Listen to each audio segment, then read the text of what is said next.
Welcome back to The Breakdown with me, NLW. It's a daily podcast on macro, Bitcoin, and the big picture power shifts remaking our world. The Breakdown is sponsored by Nexo.io, Circle, and FTX, and produced and distributed by CoinDesk. What's going on, guys? It is Saturday, November 5th, and that means it's time for the weekly recap. One note before we dive into that, though, there are two ways to listen to the Breakdown podcast. You can listen on the CoinDesk Podcast Network feed, which comes out every afternoon and features other great CoinDesk shows, or you can listen on the Breakdown Only feed, which comes out a few hours later in the evening. Wherever you are listening, I would so appreciate it if you would take the time to leave a rating or a review. It makes a huge difference, and I appreciate each and every one. Lastly, a disclosure as always, in addition to them being a sponsor of the show, I also work with FTX.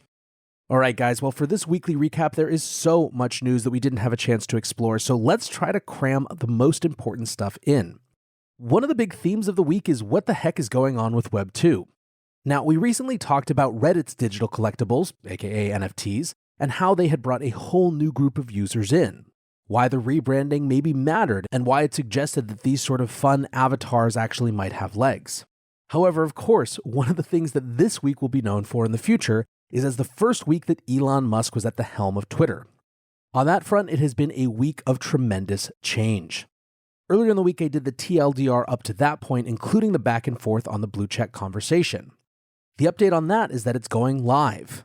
On Tuesday, Elon tweeted, "Twitter's current lords and peasant system for who has or doesn't have a blue check mark is bullshit. Power to the people. Blue for $8 a month. Price adjusted by country proportionate to purchasing power parity. You will also get priority in replies, mentions, and searches, which is essential to defeat spam and scam, ability to post long video and audio, and half as many ads, and paywall bypass for publishers willing to work with us. This will also give Twitter a new revenue stream to reward content creators.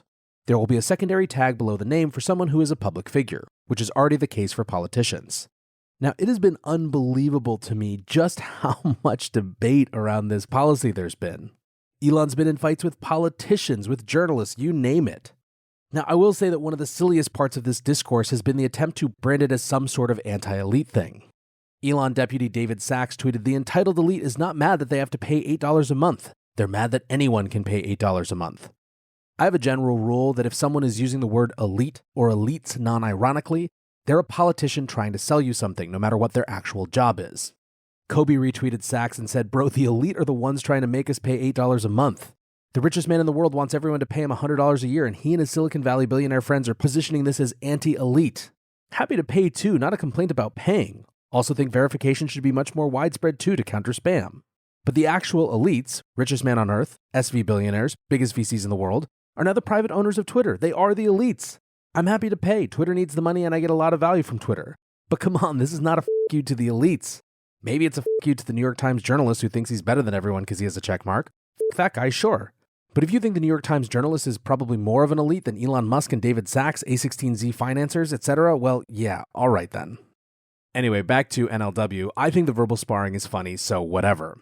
And also, as I said on my earlier episode, I think that the experiment of putting in an actual subscription model on a social network is potentially a highly relevant one. A bigger deal in real life is the huge number of firings that were slated to happen on Friday. It is frankly a mess. I think it's part and parcel of something that we talked about earlier in the week again, the radical cost cutting that has to happen all at once, the Band-Aid ripoff period. I also think there is a broader resetting of headcount at tech firms beyond Twitter as well, in a world where investors don't care about growth at any cost and in fact want to see profitable companies again. Whatever the case, it is unlikely that these Twitter firings are going to be clean and easy. There are already class action lawsuits for violation of a California workplace law that requires 60 days notice for layoffs of 50 people or more. And even if a dramatic cut is the right thing for Twitter as a business, I definitely feel for everyone living through that chaos.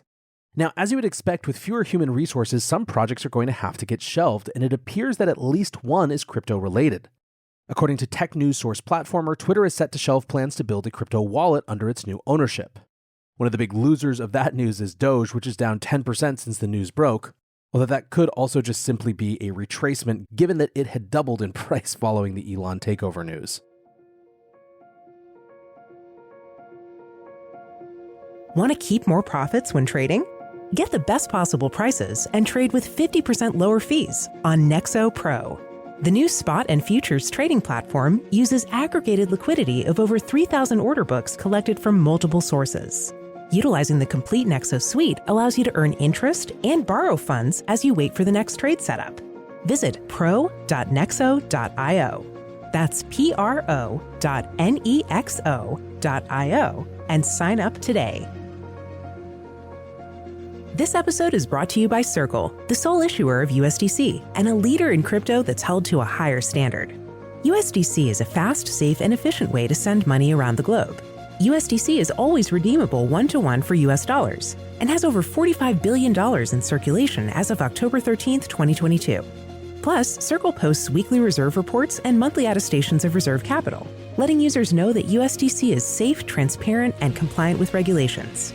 Just go to circle.com/transparency to see why USDC is a trusted stablecoin. The Breakdown is sponsored by FTX US. FTX US is the safe, regulated way to buy and sell Bitcoin and other digital assets, with up to 85% lower fees than competitors. There are no fixed minimum fees, no ACH transaction fees, and no withdrawal fees. One of the largest exchanges in the US, FTX US is also the only leading exchange that supports both Ethereum and Solana NFTs.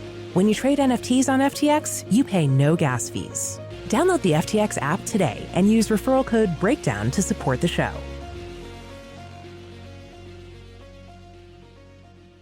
Twitter was not the only Web2 company making news around crypto.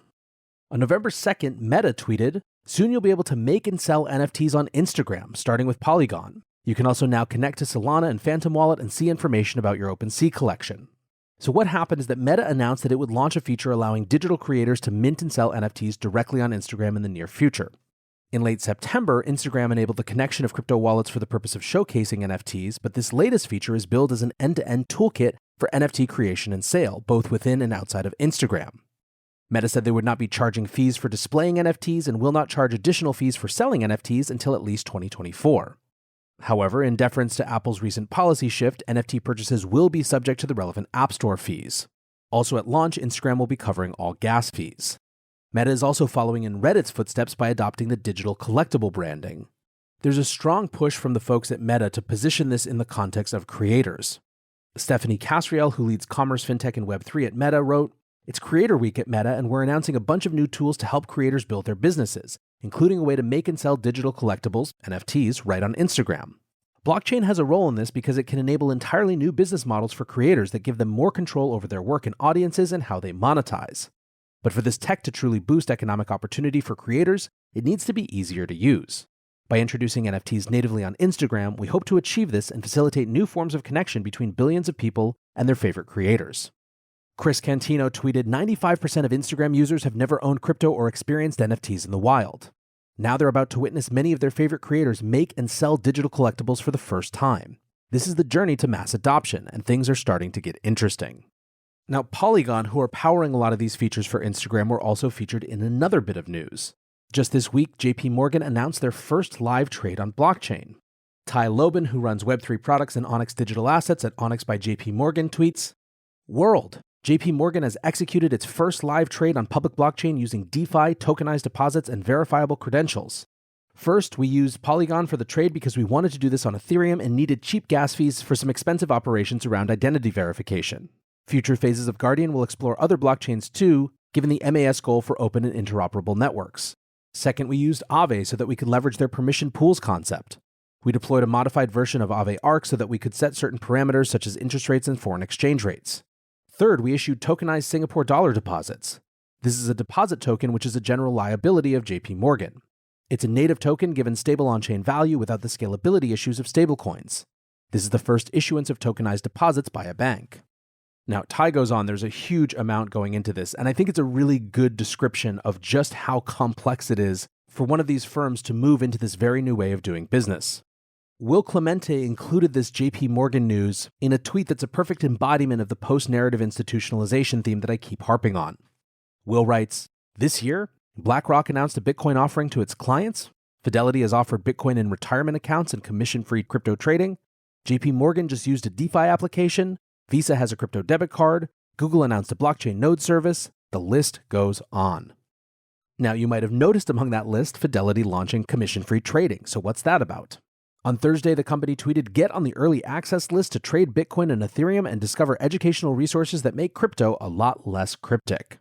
TLDR, on Thursday morning, Fidelity opened an early access waitlist to users for a commission-free crypto brokerage.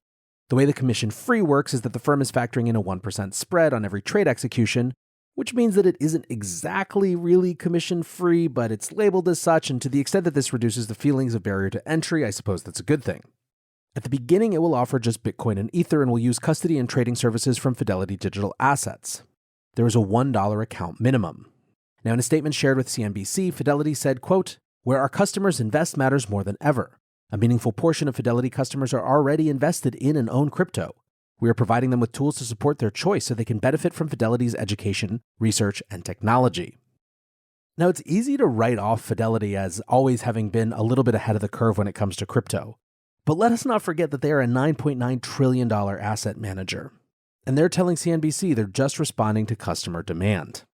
Now, looking to other parts of the crypto industry, there is definitely some legal opinion alignment coalescing going on. Coinbase has petitioned to file a friend of the court or amicus brief in the SEC's case against Ripple. The exchange joins the Blockchain Association in seeking to weigh in on the lawsuit. The Coinbase brief focuses on whether the SEC provided fair notice to Ripple prior to bringing enforcement action. This echoes a common critique that the SEC has failed to provide clear guidance to the industry. Coinbase's filing said, quote, "Given the absence of SEC rulemaking for the crypto industry, the question of whether the SEC has given fair notice before bringing an enforcement action against sales of one of the thousands of unique digital assets will often be highly fact-intensive, which makes it particularly ill-suited for adjudication on summary judgment." The filing also highlighted the inconsistency in the SEC's enforcement approach, creating unnecessary uncertainty for the industry. In addition, they write, "Existing SEC registration requirements for national securities exchanges are currently unsuitable to the way digital asset platforms operate. Existing SEC requirements, however, only allow broker-dealers to be members of registered securities exchanges, meaning that retail customers can only trade assets on exchanges indirectly by using the services of broker-dealers that charge transaction fees and add intermediation risks that could be avoided on digital asset trading platforms, again to the benefit of customers." Now, when it comes to the Blockchain Association's amicus brief, Jake Chervinsky, the head of policy at the Blockchain Association, tweeted a long thread which I'll excerpt here. He wrote, "I'm proud to announce that Blockchain Association has filed an amicus brief in the SEC's case against Ripple. In short, the SEC is wrong on the law, and its pattern of regulation by enforcement is harmful to both U.S. crypto companies and the investors that it's meant to protect." From our introduction and summary of argument, SEC Chair Gary Gensler recently opined without significant explanation that the, quote, "vast majority of tokens are securities." Put simply, that view cannot be the law. For years, the SEC has refused to provide guidance on the definition of an investment contract. Instead, the SEC pretends the law is clear, and then pronounces its views for the first time in actions like this one. That's regulation by enforcement. Yet again, the SEC has expressed its views on crypto to a federal court in a motion for summary judgment, rather than to the American people in guidance or rulemaking. The SEC's views are wrong as a matter of law and policy. Now, the big thing that Jake and the Blockchain Association get into here is that the SEC fails to distinguish between primary sales, i.e. the first time a token is sold, versus downstream transactions, the permissionless transactions that happen without any knowledge or control by whoever started the project in the first place. Going back to Jake's thread, as a result, the SEC doesn't even seem to bother analyzing whether secondary sales of XRP qualify as securities transactions, despite alleging violations through the present day. Instead, the SEC apparently takes a position once a security, always a security, no matter what. The distinction between primary and secondary sales is critical. The SEC's allegations about the secondary market led U.S. trading platforms to delist XRP in December 2020, causing a dramatic price crash and hurting the same XRP holders whom the SEC is supposed to protect. The SEC carries the burden of proving not only that XRP was a security in the past, but is a security now. It didn't even try. The SEC instead relies on an extremely broad view of Howey, far beyond what the law supports. The SEC takes a test meant to define a specific type of relationship between transacting parties and reimagines it to capture basically every asset in the world with a marketplace. Seemingly to justify expanding its own authority over crypto as much as possible, the SEC stretches all four prongs of Howey beyond the limits of logic and legal precedent. I wish the SEC would take more sensible positions on crypto, but until then, there's sadly no choice but to fight this out in the courts. The whole thread, as is clear, is worth a read. Now, a last note before I let you guys get out of here and onto your weekend, an interesting survey from Grayscale. Fears over inflation and the struggling economy have caused growing interest in crypto for a quarter of respondents to Grayscale's recent poll of American voters. Among young and diverse voters, economic concerns were an even stronger driver of interest in crypto. Nearly 40% of voters under the age of 45 reported being more interested in crypto due to the current economic climate, compared to only 15% over the age of 45. Around a third of Black and Latino voters said they were interested in crypto due to the economy, while only 21% of white voters answered in the same way. Over half of the voters who did not already own crypto said they were waiting for the economy to improve before investing. Roughly a third of Black, Latino, and younger voters already owned crypto assets. Part of the objective of this survey was to find out how people felt heading into US midterm elections, which are being held next week. And as a quick aside now, and I'll probably mention it again, instead of Veterans Day off, which is at the end of next week, CoinDesk takes off Election Day, so there will be no show on Tuesday. Anyways, 37% of respondents said they would factor in a candidate's stance on crypto before casting their vote. While the importance of crypto policy among voters is still yet to be determined, Grayscale's polling at least indicates that the overwhelming majority of voters want more crypto-savvy politicians. And they want those politicians to get moving on establishing a clear regulatory framework for crypto. Over 80% of Democrats surveyed and 77% of Republicans want clearer regulation, both for the industry and for investors. 3/4 of voters said they don't understand current regulations, and 57% said they'd be more interested in investing in cryptocurrencies if regulations were clearer. What's more, over 80% of both Republicans and Democrats agree they wanted the government to take a consumer-first approach to regulation, i.e., allowing individual investors to make their own decisions about if and how to invest in the crypto markets. I don't think crypto is going to be a huge point of contention in this particular election. I do think this election is going to have significant implications for crypto. And I think what's clear is that if you take a longer-term horizon, this is an issue that is growing in importance for a growing number of voters across both sides of the aisle. It is one that is simply put, not ignorable any longer. For now, I want to say thanks again to my sponsors, Nexo.io, Circle, and FTX, and thanks to you guys for listening. Until tomorrow, be safe and take care of each other. Peace.